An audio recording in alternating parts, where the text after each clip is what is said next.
দিন শেষে আয়নার সামনে দাঁড়িয়ে কখনো মনে হয়েছে আজ সারাদিন কি করলাম?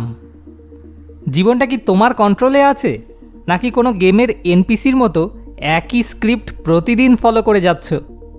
সকালে ঘুম থেকে ওঠা, ফোন হাতে নিয়ে ইনস্টাগ্রাম রিলস বা ইউটিউব শর্টসে ঘন্টার পর ঘন্টা কাটিয়ে দেওয়া, তারপর কোনো মতে তৈরি হয়ে সেই একই রাস্তা ধরে কলেজে বা কাজে যাওয়া, সেই একই বন্ধুদের সাথে দেখা, একই রকম কথাবার্তা, তারপর বাড়ি ফিরে আবার সেই স্ক্রিনের দুনিয়ায় হারিয়ে যাওয়া। রাতের পর রাত ঠিক করে নেওয়া যে কাল থেকে সব বদলে ফেলব, কিন্তু সকাল হতেই আবার সেই পুরনো রুটিন। যদি তোমার গল্পের সাথে এই লাইনগুলোর মিল থাকে, তাহলে জেনে রাখো তুমি একা নও। আমাদের প্রজন্মের অনেকের জীবনেই এখন এটাই সত্যি। আমরা বদলাতে চাই, কিন্তু কোথাও একটা অদৃশ্য শক্তি যেন আমাদের আটকে রাখে। মনে হয় যেন আমাদের জীবনের রিমোট কন্ট্রোলটা অন্য কারো হাতে। কিন্তু যদি বলি এই রিমোট কন্ট্রোলটা তুমি ফিরে পেতে পারো, যদি বলি তোমার ব্রেনের ভেতরেই একটা রিস্টার্ট বাটন আছে, যেটা প্রেস করে তুমি নিজের জীবনের অপারেটিং সিস্টেমটাই নতুন করে প্রোগ্রাম করতে পারো, চলো আজ এই রহস্যটাই সমাধান করা যাক। বিখ্যাত নিউরোসায়েন্টিস্ট ডক্টর জো ডিসপেনজা বলেন, ৩৫ বছর বয়স হতে হতে আমাদের ব্যক্তিত্বের 95% তৈরি হয়ে যায় আমাদের সাবকনশিয়াস মাইন্ড বা অবচেতন মনের দ্বারা। এটা আমাদের বিশ্বাস, অভ্যাস, আচরণ এবং আবেগের একটা অটোমেটেড প্রোগ্রাম। আর বাকি মাত্র 5% হলো আমাদের কনশিয়াস মাইন্ড বা সচেতন মন, অর্থাৎ যা দিয়ে আমরা ভাবি, পরিকল্পনা করি এবং নতুন সিদ্ধান্ত নিই। ব্যাপারটা অনেকটা একটা লেভেল 5 প্লেয়ারের সাথে লেভেল 95 বসের লড়াইয়ের মতো। প্রতিদিন সকালে তোমার 5% সচেতন মন বলে, আজ থেকে আমি ফিট হব, আজ মন দিয়ে পড়ব, কোনো ধরনের নেশা করব না। কিন্তু তোমার 95% শক্তিশালী অবচেতন মন, যা পুরনো অভ্যাসে প্রোগ্রাম করা, সে বলে, আরে ছাড় তো, আর একটু ঘুমিয়ে নিই, বা একটা রিলস দেখলে কিছু হবে না।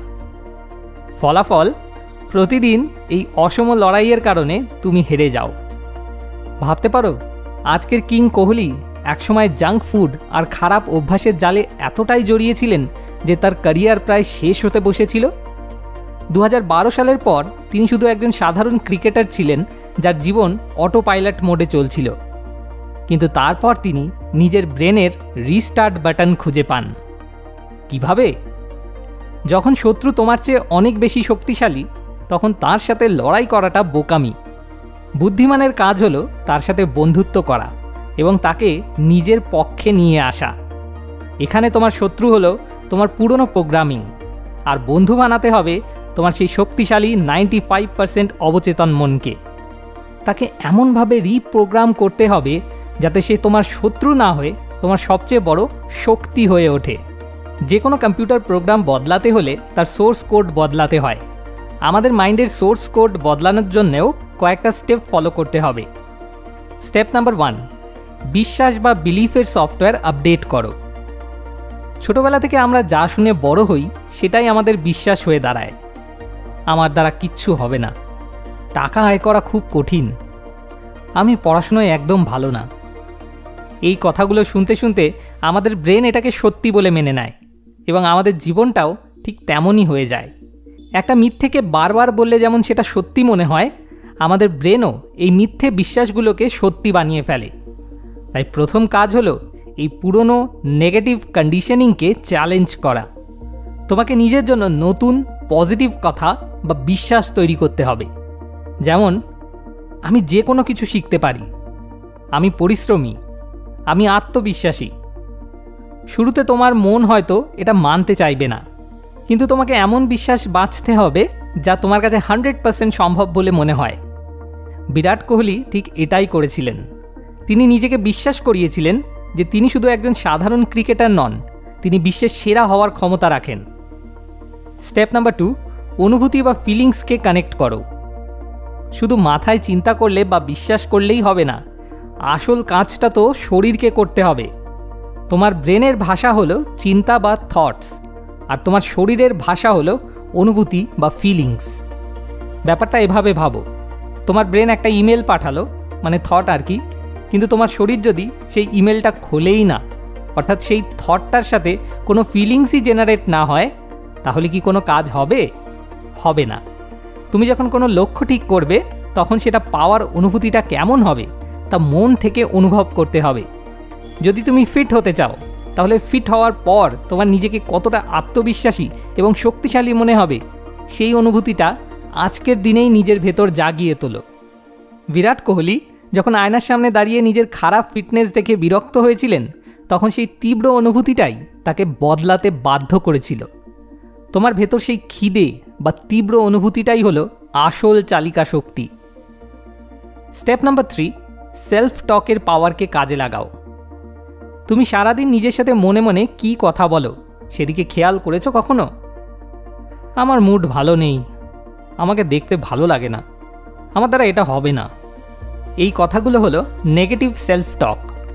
ব্রুসলি বলতেন, নিজের সম্পর্কে মজা করেও নেগেটিভ কথা বলো না, কারণ তোমার ব্রেন পার্থক্যটা বোঝে না। তাই এই নেগেটিভ কথাগুলোকে সচেতনভাবে পজিটিভ কথা দিয়ে রিপ্লেস করতে হবে। আমি অলস, এর বদলে বলো আমি খুব পরিশ্রমী এবং গোছানো। আমার আত্মবিশ্বাস কম, এর বদলে বলো আমি প্রতিদিন আরও বেশি আত্মবিশ্বাসী হয়ে উঠছি। আমার দ্বারা হবে না, এর বদলে বলো আমি চেষ্টা করলে সব কিছুই করতে পারি। ব্যাপারটা এভাবে ভাবো, যখনই তোমার মন বলবে ধুর এখন পড়তে ইচ্ছা করছে না, আমি অলস, তুমি সচেতনভাবে সেই চিন্তাটাকে থামিয়ে দিয়ে বলবে না, আমি আমার লক্ষ্যের দিকে ফোকাসড, আমি মাত্র 25 মিনিটের জন্য পড়ব। এই ছোট রিপ্লেসমেন্টটাই হলো গেম চেঞ্জার। স্টেপ নাম্বার 4, ছোট ছোট অ্যাকশন নিয়ে নিজেকে প্রমাণ করো। শুধু পজিটিভ কথা বললে আর ভাবলেই চলবে না, তোমার নতুন বিশ্বাসকে সত্যি প্রমাণ করার জন্য ছোট ছোট পদক্ষেপ নিতে হবে। তুমি যদি নিজেকে ডিসিপ্লিনড বলতে শুরু করো, তাহলে সেটা প্রমাণ করার জন্য একটা ছোট কাজ করো। যেমন 25 মিনিটের জন্য ফোন দূরে রেখে মন দিয়ে পড়ো। যদি ভাবো তুমি ফিট, তাহলে 10 মিনিটের জন্য হলেও ব্যায়াম করো। এই ছোট ছোট জয়গুলো তোমার নতুন বিশ্বাসকে আরও মজবুত করবে।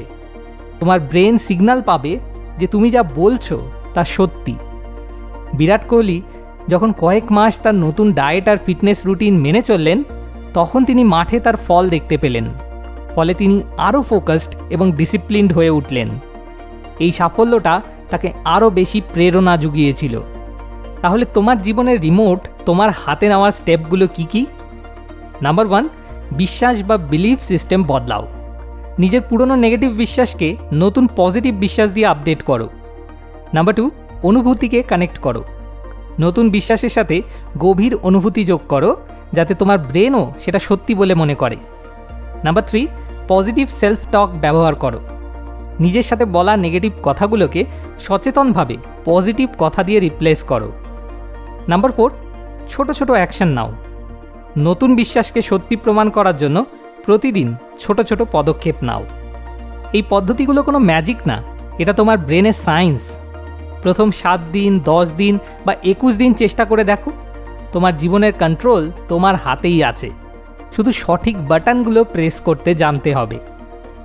আজ থেকেই তোমার লাইফ রিপ্রোগ্রাম চ্যালেঞ্জ শুরু করো, আর আগামীকাল ফিরে এসে কমেন্টে লিখে জানাও তোমার ডে 1 কেমন কাটলো। আর ভিডিওটা তোমার সেই বন্ধুকে শেয়ার করো যার সাথে তুমি একসাথে এই জার্নিটা শুরু করতে চাও। নমস্কার।